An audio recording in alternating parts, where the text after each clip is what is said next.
नमस्कार वणक्कम। आज मैं डे 6 सैटरडे 25 मई 2024 की बात करूंगा। 9th international convention Chennai IITM Madras, जो स्पीक मेके की ओर से आयोजित किया गया था। इसमें भारत ही नहीं, भारत के बाहर के भी स्टूडेंट आए थे। इस स्पीक मेके के इंटरनेशनल की थीम जो है, इंटरनेशनल कन्वेंशन की, इनको रसिया चाहिए, श्रोता चाहिए। तो इसके लिए बच्चे जो स्कूल से हैं वो अपनी संस्कृति, वो भारतीय धाती भूल ना जाएं, अपनी संस्कृति से जुड़े रहें, जड़ों से जुड़े रहें, अपनी मिट्टी से जुड़े रहें। उसके लिए अद्भुत प्रयास स्पीक मेके द्वारा किया गया और मुझे बड़ी प्रसन्नता है कहने में कि मैं इसके 9th international convention IITM Chennai का एक महत्वपूर्ण भाग रहा, महत्वपूर्ण हिस्सा मैं इसका रहा। कल का मैंने थोड़ा बताया था कि हम लोगों को जैसे लेट यदि कोई आए हैं टीचर, कोऑर्डिनेटर, स्टूडेंट, तो उनको नो एंट्री बेन मिल जाते थे, नो एंट्री बता दिया जाता था। तो और दूसरी तरफ हमने एक बार लंच स्किप किया और सोचे कि जल्दी चले जाएं, क्योंकि आने जाने में और लंच में टाइम निकल जाएगा, उतना समय होता नहीं है बच्चों को साथ लेके तैयार करने का। तो लंच स्किप करने के बाद हम जल्दी चले गए थे वहाँ पर। तो जल्दी जाने के बाद भी हमको वहाँ एंट्री नहीं मिली थी और उस दिन बारिश भी हुई थी और उमस अपने चरम पर थी। चिपचिपी जो गर्मी होती है उस सब से निजात कैसे पाए वहाँ तो समझ में नहीं आता है। इसके बाद भी प्रोग्राम की खूबसूरती ये रही कि जब प्रोग्राम शुरू हो जाते थे, हमारी सारी जो दुख दर्द थे वो दूर हो जाते थे। प्रोग्राम इस लेवल के होते थे, प्रोग्राम के जो साधक आए हुए हैं, चाहे मैं हठ योग गुरु स्वामी तेजोमयानंद जी महाराज की बात करूं, सरोद वादक पद्म विभूषण श्रीमान उस्ताद अमजद अली खान साहब की बात करूं, या बाउल संगीत की मैं पार्वती बाउल जी की बात करूं, विदुषी, सब ऐसे नहीं अवार्डी हैं, पद्मश्री हैं, कोई पद्म विभूषण एक ही हैं जिनका मैंने अभी आपको जिक्र किया।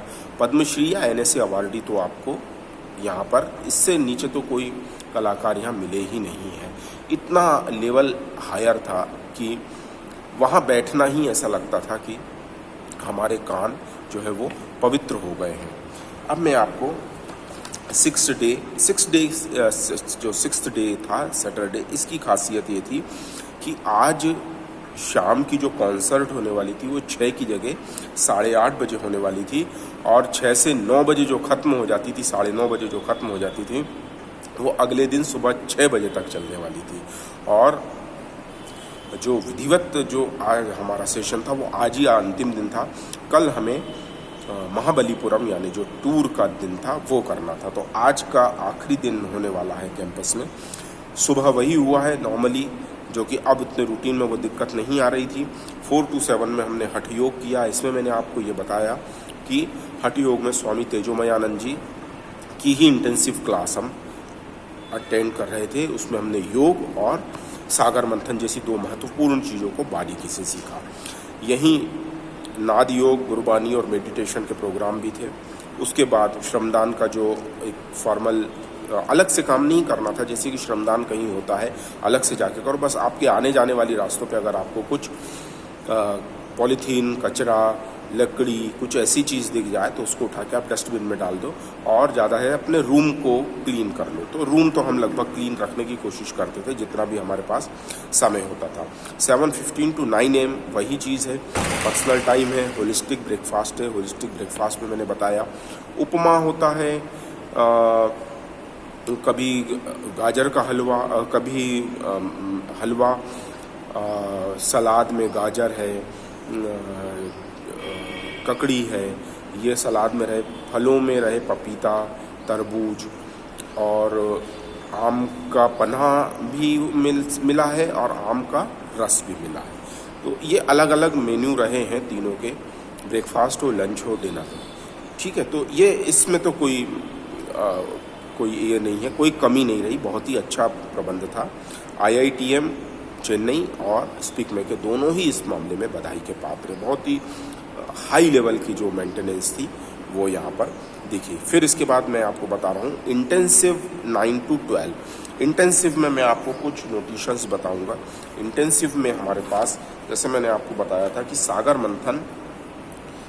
मंथन हमारा बहुत अच्छा था। सागर मंथन में आपको मैं फिर से एक बार आपको पूरे योग आपको रिपीट कर देता हूँ। अगर सागर मंथन के आप योग अगर करना चाहें तो आप दोबारा से इनको कर सकते हैं, या किसी को और समझना हो तो वो मुझसे मिल सकते हैं। ये मैं जैसा गुरुजी ने बताया, स्वामी जी ने, वो आपको बता सकता हूँ। मैं पढ़ के भी सुना दूंगा।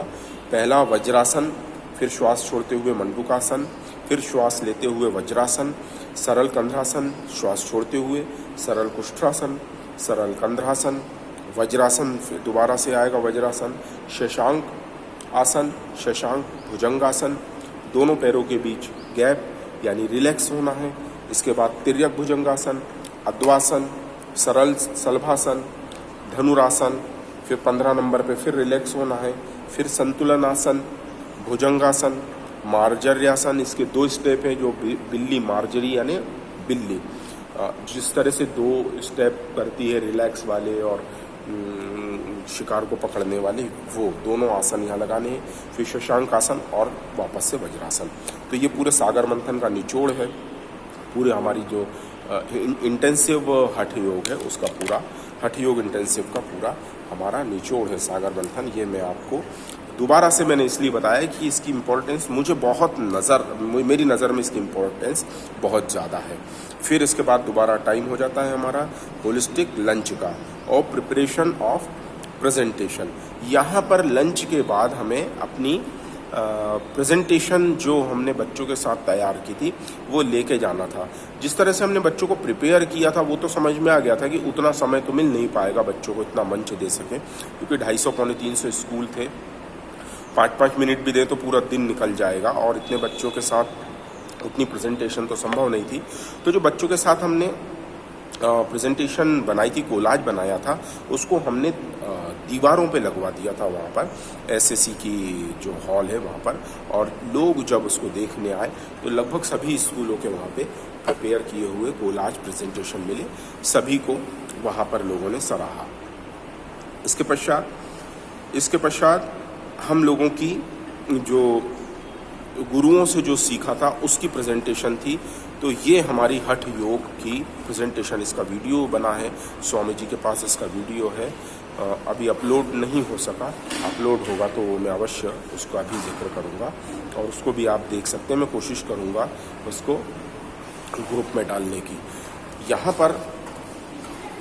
पर वो सारी चीज़ें हमने करके बताई प्रेजेंटेशन में, और इसके बाद वो काफ़ी अप्रिशिएट हुआ। ये यहाँ पर का एक मास्क वाले भी थे हमारे साथ, उनका भी प्रेजेंटेशन मुझे बहुत अच्छा लगा।